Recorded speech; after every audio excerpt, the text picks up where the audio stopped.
एक तरफ नीति आयोग की बैठक जारी है, दूसरी तरफ बड़ी खबर यह कि सीएम ममता बनर्जी ने बीच में नीति आयोग की बैठक छोड़ दी। बंगाल से भेदभाव का ममता बनर्जी ने आरोप लगाया। साथ ही साथ ममता बनर्जी ये भी कहती हैं कि मेरा माइक बंद कर दिया गया, बैठक में मुझे बोलने नहीं दिया गया, मुझे पक्ष नहीं रखने दिया। ये पश्चिम बंगाल के मुख्यमंत्री ममता बनर्जी की तरफ से कहा गया है। तो ये बड़ी जानकारी आपकी टीवी स्क्रीन पर, नीति आयोग की बैठक, और इसमें क्योंकि तमाम राज्यों के मुख्यमंत्री पहुंचते हैं, लेकिन इस बार हमने जो तस्वीर देखी वो ये कि INDIA ब्लॉक के कई बड़े चेहरे, कई मुख्यमंत्रियों ने इस बैठक से दूरी बनाई। ममता बनर्जी यहाँ पर पहुंची थी, लेकिन वो बीच से इस बैठक को छोड़कर निकल गई और उन्होंने गंभीर आरोप लगा दिए।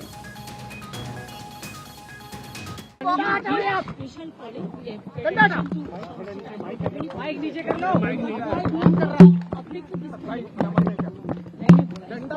भाई कैमरा पीछे करना, चिल्ला नहीं रहा, तुम नहीं चिल्ला रहा है।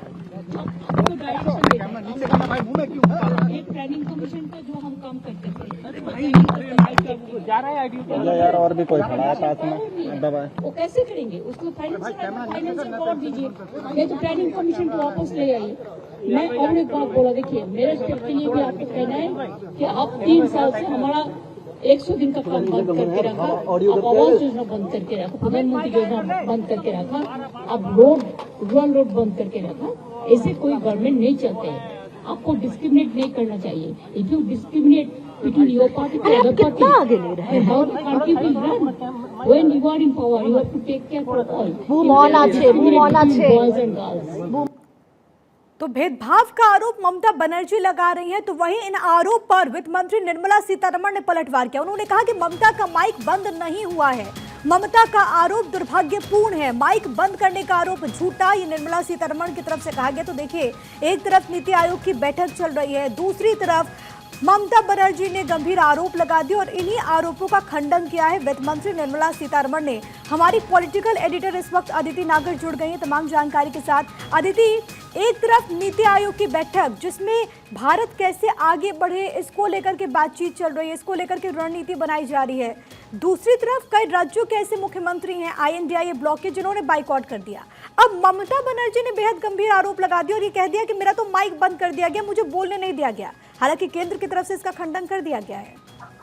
बिल्कुल, और सबसे महत्वपूर्ण बात यह है कि प्रधानमंत्री नरेंद्र मोदी ने भी जब भाषण दिया तो उन्होंने कहा कि राज्य के सहयोग के साथ हम कैसे 2045 विकसित भारत की ओर देख सकते हैं। और आप देखिए कि अब इसकी सियासत जबरदस्त हो चुकी है।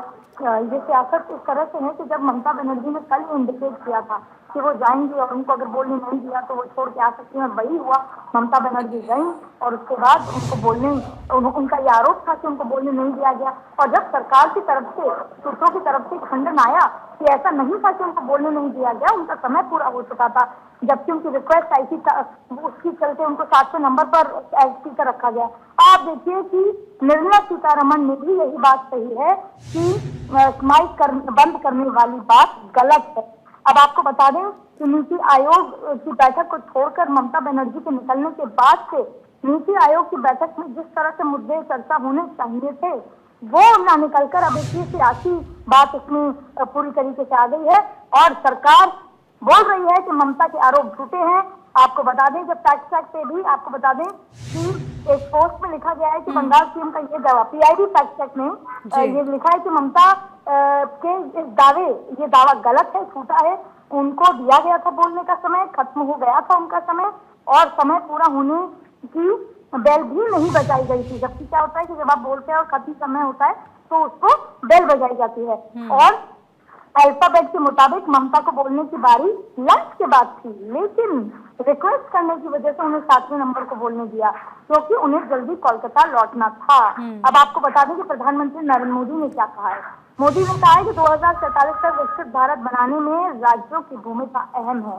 और देखिए, ये पूरी जो बैठक होती है उसमें राज्यों के मुख्यमंत्री के विजन पर बात होती है कि मुख्यमंत्री राज्य को कहाँ देखना चाहते हैं अगले 5 साल, अगले 10 साल, और जब आजादी के 100 साल पूरे होंगे तो राज्य अपने आप को कहाँ देखते हैं। और फिर केंद्र की योजनाओं के साथ मिलकर किस तरीके से आगे बढ़ा जाता है। और ये ऐसी मीटिंग होती है, इसमें आप जो पार्टी से ऊपर उठकर बैठा जाते हैं, इसकी सरकारी प्लानिंग की बैठक है, विजन वाली बैठक है। लेकिन अदिति, सवाल ये है कि अगर ये इतना महत्वपूर्ण फोरम है और इसे एक थिंक टैंक के तौर पर भी देखा जाता है, लेकिन इतने महत्वपूर्ण फोरम पर सियासत कितनी ज्यादा दुर्भाग्यपूर्ण हो जाती है, क्योंकि एक तरफ कई राज्यों के मुख्यमंत्री INDIA ब्लॉक के जो कि इस बैठक का बाइकआउट करते हुए नजर आए, दूसरी तरफ पश्चिम बंगाल के मुख्यमंत्री जो ये आरोप लगा देती हैं। हालांकि जो आपने भी कहा और तमाम दावे ये किए जा रहे हैं सरकार की तरफ से भी कि आरोप झूठे हैं, लेकिन इस पर जो सियासत हो रही है कितना दुर्भाग्यपूर्ण?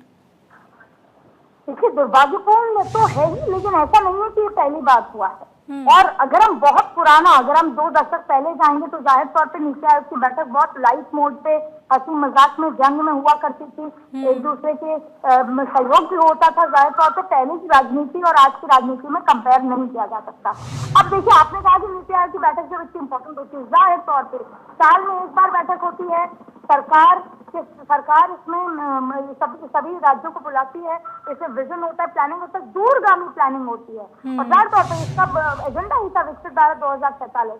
ऐसे में विपक्षी दल नहीं आते, ऐसे में और सही मायने में तो संसद के अंदर भी कई ऐसे बड़े बिल आने चाहिए जो पिछले या आ सकते थे या चर्चा हो सकती थी देश के विकास में। लोगों आपको जनप्रतिनिधि बना के भेजा, लेकिन सियासत संसद में भी हो रही है। पर ये मान सकते हैं कि संसद से विपक्ष अपनी सियासी का रास्ता गली निकाल सकता है, लेकिन शायद मुझे ऐसा लगता है और एक्सपर्ट भी यही मानते हैं कि प्लानिंग कमीशन थिंक टैंक के ग्रुप में देखा जाता है। हम लॉन्ग टर्म प्लानिंग करते हैं इसमें। ऐसे में अगर इसमें एक दूसरे के साथ मिलकर अगर सोचा जाए, क्योंकि अंततः अगर भारत आगे बढ़ेगा तो जाहिर तौर पे भारत के 28 राज्य भी आगे बढ़ेंगे। पर सवाल ये उठता है कि अब चूंकि चुनाव जीतना ही सबसे बड़ी सियासत हो चुकी है, चाहे वो पक्ष हो विपक्ष हो, चुनाव जीतने से बड़ी सियासत अब रही नहीं है। आज कहीं पर भी चुनाव होता है, सरकारें रहना, हट जाना, गिर जाना, दूसरी सरकार बन जाना, अलायंस के लिए सरकार बनाने के लिए आप अपने विचारधारा को छोड़ के दूसरी पार्टी के साथ जाना, ये सब एक आम बातें हो चुकी हैं। ऐसी स्थिति में अब सिर्फ सरकार जीतना, एक दूसरे पर आरोप प्रत्यारोप लगाना ही सियासत का सबसे बड़ा जो है मायना बन चुका है। और यही वजह है कि प्लानिंग कमीशन की बैठक में भी ममता का ये मानना था कि जो पक्ष के जो बीजेपी शासित राज्यों के मुख्यमंत्री थे उनको 10 से 20 मिनट दिए गए और वहीं मेरे को केवल 5 मिनट दिए गए। तो आप देखिए, दोनों की बातें कॉन्ट्राडिक्टरी। सरकार मान रही है, लेकिन सरकार ने कहा उनका समय पूरा हो गया था, उनके अल्फाबेट के हिसाब से वो पीछे आती थी, लेकिन हमने उनको जल्दी बोलने का मौका दिया। ये तमाम चीजें हुई और सरकार को इस पर सफाई भी देनी पड़ी। आप देखिए, सफाई सूत्रों के हवाले से आई, निर्मला सीतारमण ने इसका खंडन किया, क्योंकि ममता बनर्जी जब पश्चिम बंगाल वापस जाएंगी तो क्या बात करेंगी? वो ये कहेंगी कि मेरा अपमान हुआ, वो ये कहेंगी कि पश्चिम बंगाल की जनता का अपमान किया गया।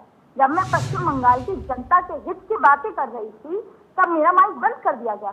और देखिए, अब 1.5 साल बाद पश्चिम बंगाल में चुनाव है और ये एक नैरेटिव तैयार होगा कि संसद में राहुल गांधी का माइक बंद कर दिया जाता है और नीति आयोग की बैठक में ममता का माइक बंद कर दिया जाता है। और आप ज्यादा दूर नहीं जाइए, आप सोमवार को संसद की कार्रवाई में आप देखिए, टीएमसी के सांसद राज्यसभा में, या इसके साथ साथ आप टीएमसी की बात कर लें या आम आदमी पार्टी की बात कर लें या अखिलेश यादव की पार्टी की बात कर लें, सब ममता के साथ खड़े होकर इस मुद्दे की ममता की। लेकिन फिर सवाल अदिति यही है, क्योंकि एक तरफ प्रधानमंत्री कहते हैं कि विकसित भारत 2047 के संकल्प को सिद्धि में बदलने के लिए विपक्ष की भूमिका और उन तमाम राज्यों की भूमिका बहुत ज्यादा अहम है।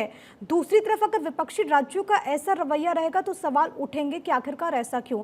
बहुत धन्यवाद आपका अदिति, तमाम बातचीत और जानकारी हम तक पहुंचाने के लिए।